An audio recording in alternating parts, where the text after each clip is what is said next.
Hello, this is Tony Kettner, Registered Nurse and Medication Project Safety Specialist at Medistar. I'd like to welcome you to Warfarin Safety for Licensed Nurses, Preventing Adverse Drug Events. Thank you for joining me on today's presentation regarding warfarin safety. So there are 5 objectives that we're going to be discussing today.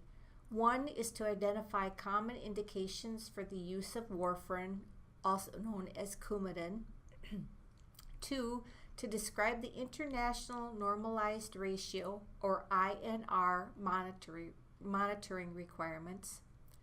To consider some important safety implications in order to prevent the complications of bleeding or clotting while an individual is receiving warfarin. 4, to talk about patient or family educational needs related to warfarin. And 5, to describe the role of the pharmacy and the pharmacy consultant in the prevention of warfarin-related adverse drug events. So warfarin, or Coumadin, is a vitamin K antagonist that's widely used to prevent and treat numerous thrombolytic problems.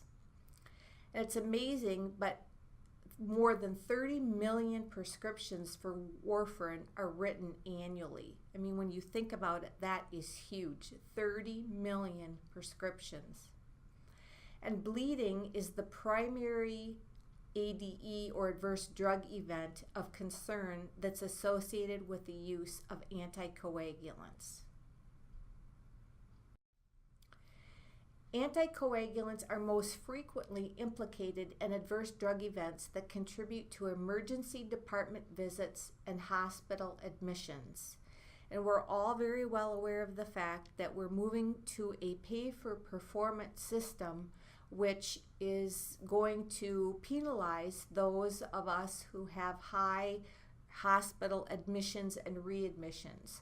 So we all need to be focusing on everything that we can possibly do to prevent those from occurring, and having good, sound medication lists, making sure that INRs are drawn in timely fashion, that we're monitoring our patients who are on warfarin, Coumadin, as well as other anticoagulants, making sure that we're communicating not only with each other, but also the physician and other providers are all going to contribute to reducing those admissions and readmissions from occurring. Among older adults aged 65 and older, a population shown to be especially vulnerable for ADEs, the annual cost of hospitalizations for warfarin-related bleeding has been estimated to be hundreds of millions of dollars. We're all very well aware of the fact that warfarin, or Coumadin, is a very high-risk drug. If an individual receives too much warfarin, it increases their INR, which leads to bleeding. If they are receiving not enough of the warfarin or Coumadin, and so their INR is decreased, that leads to the opposite effect, and that's where clotting concerns arise.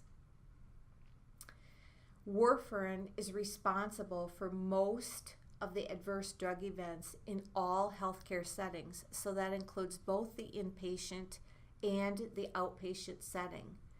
But the good news is that adverse drug events involving warfarin are very, very much preventable. And there are a lot of statistics and documentation out there that readily support that. So there are a number of common indications or reasons why we would see warfarin therapy prescribed in individuals.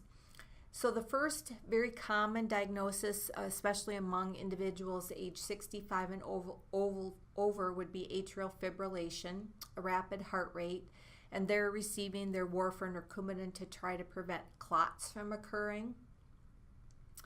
Deep vein thrombosis, or DVT, would be another indication for warfarin, and that could be more of a short-term use of warfarin, or it could be more long-term if it's someone who's prone to getting deep vein thrombosis time after time after time.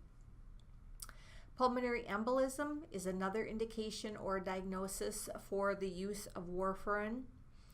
Individuals who have mechanical heart valves, valves that have been replaced, aortic or mitral valves, will always be on warfarin, and again, that's to prevent their blood from clotting so that it stays more thin. Individuals who have hip and knee replacements are typically on maybe a different type of anticoagulant, Lovenox, which is an injection immediately following the replacement. However, they are usually always transitioned to warfarin, and so there's some also very important things that you kind of need to remember during that transition period for when they're going from Lovenox and then bridging over to warfarin. And then lastly, people who have hip fractures are typically again on warfarin. Again, they're not moving as quickly initially, and they're working with therapy to get going, but again, they're at a high risk for receiving or having clots that occur, and so again, they will very often be placed on warfarin. So let's take the time to talk a little bit about a therapeutic INR range. So the INR, or International Normalized Ratio, which is a very kind of a complex equation, but basically it amounts to, it measures how long it takes your blood to clot.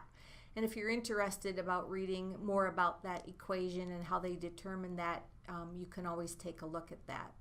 But typically a therapeutic range is somewhere between 2.0 to 3.0. It typically is higher for individuals who have mechanical heart valves. I think the important thing to remember is that really the provider is the individual who determines what that target goal is going to be based on the individual, the patient's clinical indications and their specific factors. So it's always important to make sure that when we're receiving orders for Coumadin initially, that we're really clear about what our target range needs to be for that individual. And there is variation among patients and also variation among providers. And again, to remember that an increased INR leads to bleeding and a decreased INR leads to clotting. Warfarin is a medication that has a very narrow therapeutic index, and hence that results in the requirements that we're obtaining INRs sometimes in folks quite frequently. It might be several times a week. It might be once a week. Once they've been on their warfarin for a while and fairly stabilized, that may increase the length of time that we're actually drawing labs, but people can really very easily go from one range on the therapeutic index to the other, and so it really requires good monitoring and good assessment for potential side effects.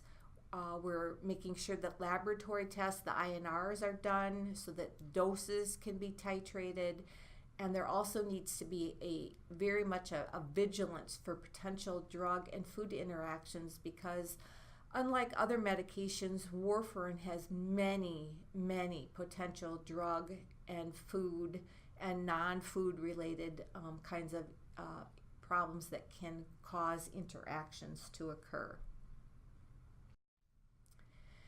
So in order to keep folks safe when they are in a setting, maybe it's home health, it could be actually any setting, but in particular home health, long-term care, we want to ensure that INRs are drawn as ordered.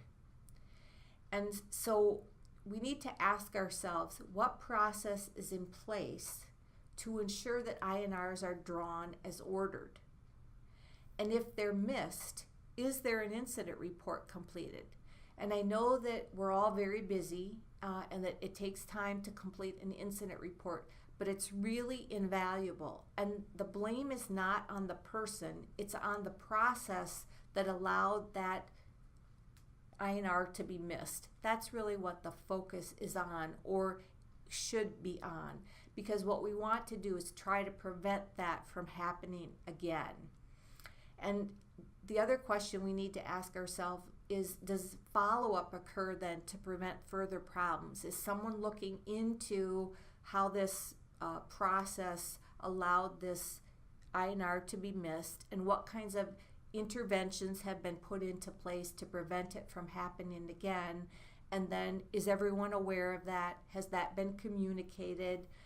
Are there built-in systems that can be added to a process that help us to remember so that we're not forgetting? If you have an electronic health record, are there some kinds of systems or processes, little reminders or cues that can be also built into that system? We also want to make sure that we report the results to the provider in a timely fashion. So it's always important to follow your facility's policies and procedures. And many times, at least my experience is that INR results don't come back until the later afternoon, and then we're struggling to try to get that information to the provider, who is also very busy and getting, kind of caught up end of day. So what kinds of processes are in place for follow-up? If the provider hasn't called you back and now another staff individual has come on, a nurse, and they're going to be following up, how is that communicated with them?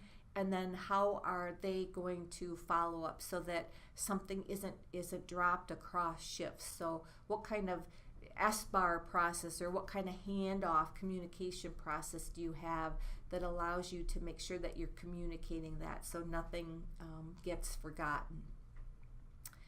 And then it's also very important to communicate with the pharmacy.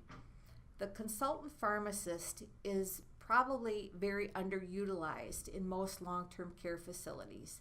They have a wealth of knowledge and can also assist in problem solving, processes that aren't working well, problems with individuals' medication regimens, duplicate medications, all kinds of things. So they really are a very key stakeholder in preventing adverse drug events from occurring, and can be a first line of defense for you and a big help in terms of providing resources and helping you out with any process improvement.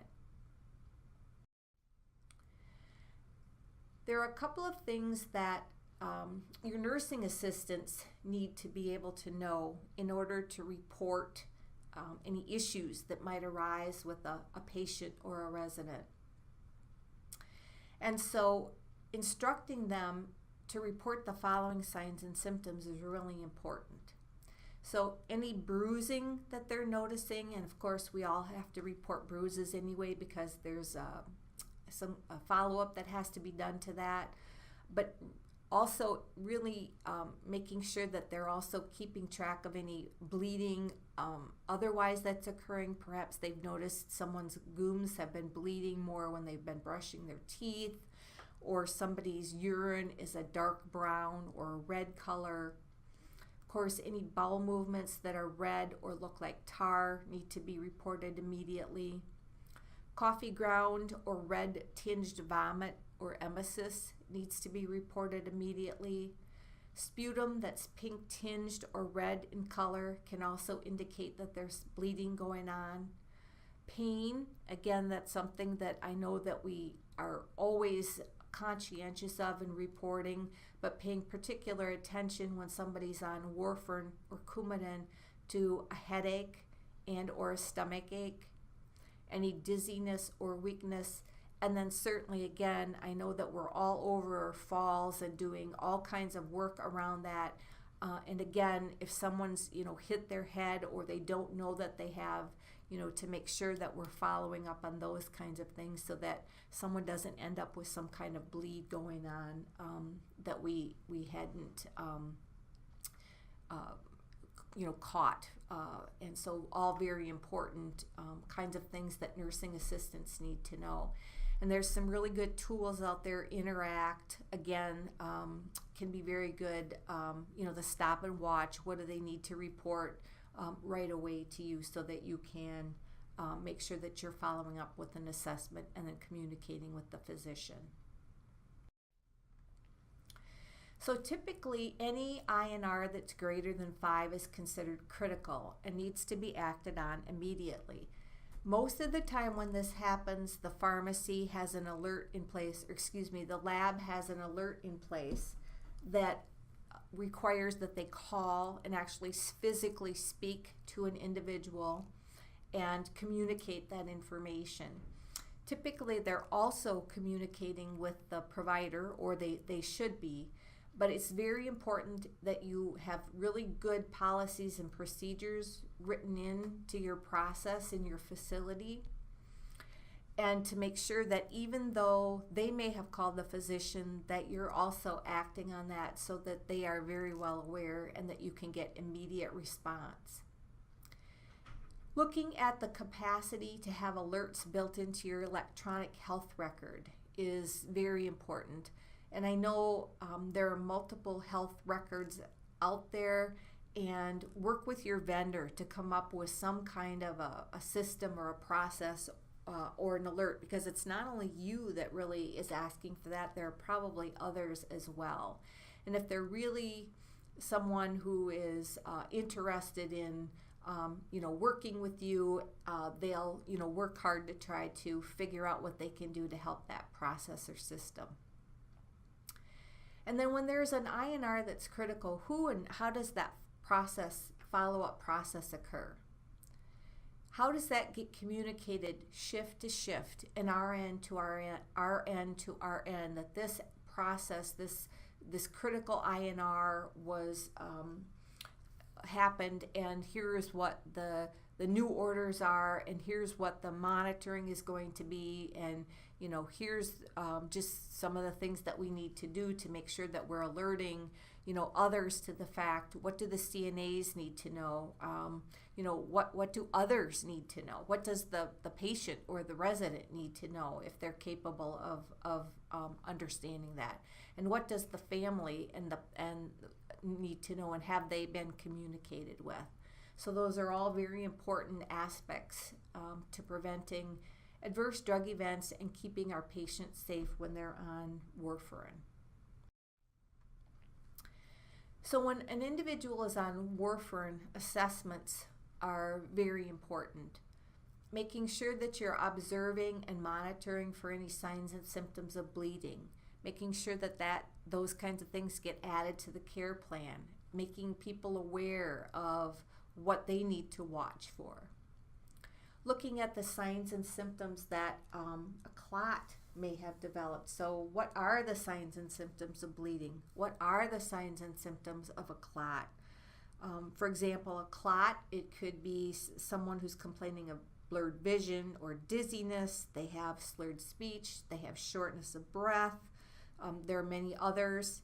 In terms of signs and symptoms of bleeding, we talked about some of them: the bruising, the dark stools, dark urine, vomit, the sputum, unusual bruising, stomach ache, headache. So those are all kinds of things that we just need to pause and remind ourselves of, and then make sure also that others are reporting any of those to us. Monitoring vital signs. Sometimes a change in the vital signs is the very first sign that we get that there's actually some kind of bigger issue going on. We've talked about the INRs and monitoring those lab values, but also if they're having other lab work done, a CBC, hematocrit, hemoglobins, all those kinds of things can help us determine whether or not there are things going on with the patient and or the resident that we need to be more alert to and aware of. Post-fall assessments, neuroscience, very good communication with others. And again, people who fall many times can't tell us if they've hit their head. Treating that as if they have, is very, very important. And then finally, looking at new medications or discontinued medications and what effect those may have on the patient's warfarin and on their INR, because there are multiple of them that can increase the INR and multiple that can decrease the INR. So in terms of warfarin safety, there are very many interactions that occur between warfarin food, other medications, and other non-medications. And we have to ask ourselves, what's the impact? Do they have the capacity to increase or decrease the INR? And some of those items to look at are alcohol. Now, typically in a long-term care facility or other kind of facility, that is monitored very much more than it is, for example, if someone's at home. But getting a good history about that and being observant to those kinds of things. You know, if they have one drink a day, that's probably not going to cause a problem. But if all of a sudden they start to increase their alcohol intake for whatever reason, then that's definitely going to be an issue. Antibiotics are always something that we need to think about. Smoking, and again, if they've started smoking or they all of a sudden are increasing their smoking, and chewing tobacco is another, things that we don't often think about with warfarin and the capacity it has to affect the INR. Supplements, things like Boost and Ensure and Glucerna and Carnation Instant Breakfast have vitamin K in them and can actually have an effect on their INR by decreasing it. You're adding vitamin K, it's clotting the blood. They're on warfarin to thin the blood. And so just being alert to all of those kinds of things and then trying to do as much education as possible is really important. Some other drug categories that have an impact on warfarin safety are the non-steroidal anti-inflammatory drugs, ibuprofen, for example. There are many herbal supplements. We've just listed a few here, but ginger and ginkgo biloba and ginseng and garlic. Any of the medications that contain aspirin. Aspirin is also a blood thinner. Sometimes on occasion you will find a patient that the physician wants on their 81 milligrams of aspirin and they're on warfarin too, but it's always good when you see those kinds of things to at least question it. Barbiturates. Many individuals are on a barbiturate and that can have a negative effect on the INR. Antifungals. Steroids are another classification of medication. And really the list goes on and on.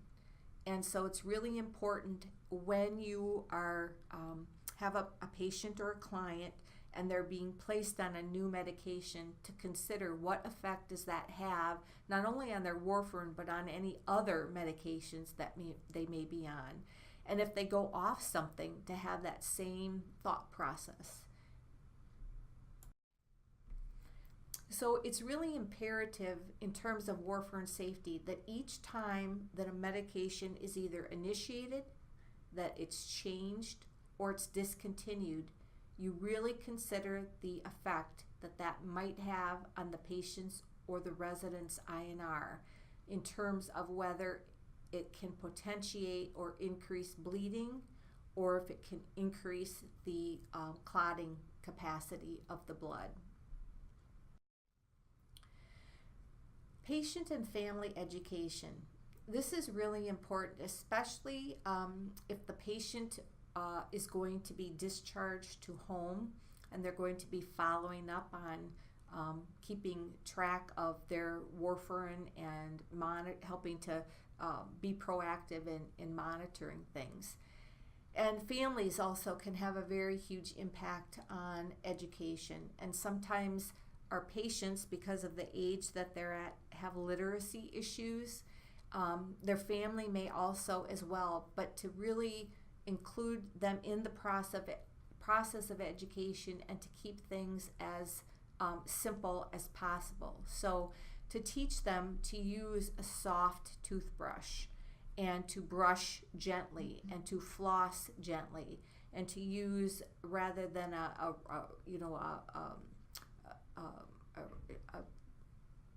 razor blade, to use an electric shaver, to take their warfarin as prescribed. what to do if they miss a dose of warfarin, to keep all of their healthcare visits. Very important. If you have an appointment, please keep it. Take your medications with you, or take your medication list with you. Teaching them to know and report their signs and symptoms immediately. We'd much rather have people over-report things than to go along with something and not report it and then end up in the emergency room and then have to be admitted because there was something really significant going on and they didn't share it with us. And again, there are people that you're going to find that are, going to determine their own health, and they aren't always going to follow what we believe to be the most effective kinds of processes. But again, we need to do our due diligence to try and help them to understand why it is that we want them to do these things. And then if it's going to be especially someone who's receiving warfarin over a long period of time, perhaps because they have a mechanical valve or they have atrial fibrillation, to consider really carrying some kind of a bracelet or a wallet card that lets healthcare providers, especially emergency healthcare providers, know that they are taking warfarin, so that if they get into a situation, folks are aware of that and can consider that when they're administering and ordering medications. It's very important to eat regular, nutritious meals. So, if you're skipping meals, that can have an effect on your INR levels. So really eating, whatever it is that you've been doing, to be consistent with that.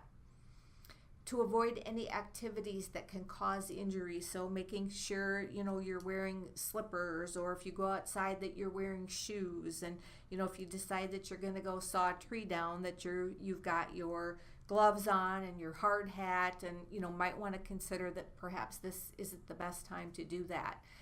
So just making sure that, yes, they can still be outside, they can still enjoy the things they do. It's just that they need to not engage in activities that, perhaps have more of an element of risk to them. Really making sure that if they're going to the dentist and they're on warfarin, that they tell that person that, they share that.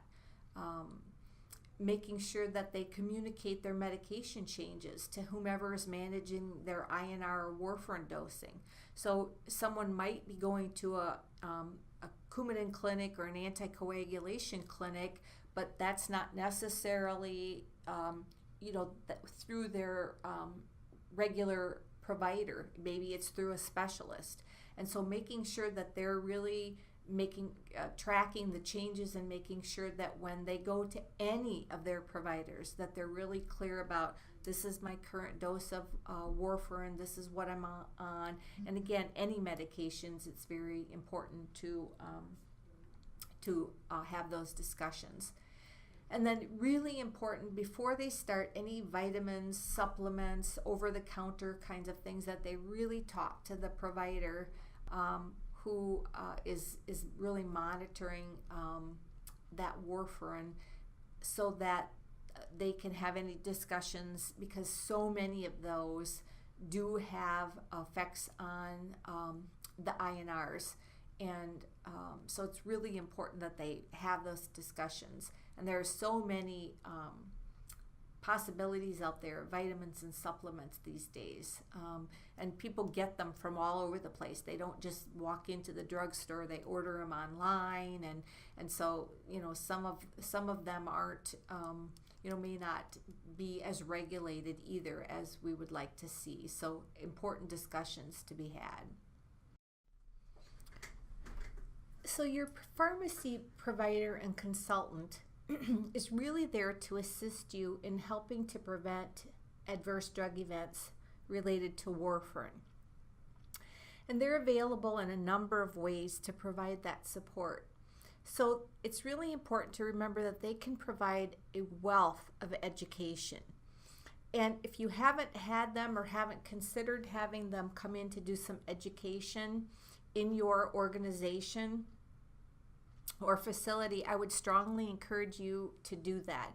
They have the latest and greatest education on all kinds of medications, not just Warfarin, but also others, and can really help to educate the licensed staff in terms of things to watch for and to be aware of.